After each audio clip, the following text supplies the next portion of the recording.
What's up guys, Surge here. So there have been quite a few reports about the iPhone SE 2, but there's still a lot that is unclear about the future of the device. Some say that the device will have a notch, while others believe that it will follow the same iPhone SE design with a glass back. Now, making things even more unclear, today is a report from French Apple news site iPhone Addict. Well, the report cites anonymous supply chain sources and says that they sometimes have good information from the production line, but at the same time the sources are not always accurate. Coming to the point, the report claims that the iPhone SE 2 will not launch until September of this year. The supply chain cited here claimed that mass production of iPhone SE 2 has not yet started, with Apple targeting a release alongside its iPhone X refresh later this year. Now, this is intriguing as a flurry of regulatory filings last month indicated that Apple had new iPhones up its sleeve.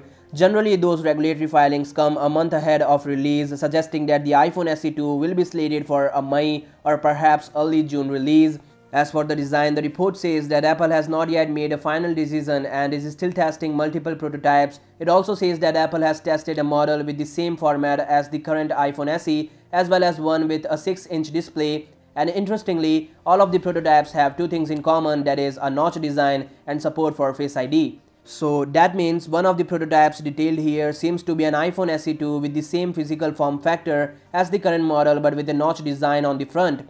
Due to the edge-to-edge display, this would make a slightly larger display with the overall footprint staying the same. Also, it sounds like iPhone Addict sources are getting confused between the iPhone SE 2 and the upcoming 6.1-inch LCD iPhone. Other reports have claimed that Apple has a new iPhone form factor slated for this year with a 6.1-inch LCD display, and it sounds awfully similar to the iPhone SE 2 described here. Ultimately, today's report should be taken as a pinch of salt, as its claims aren't necessarily the clearest and the sources are questionable. So that said, tell me your thoughts about this in the comments down below, and I'll see you guys tomorrow. Peace out.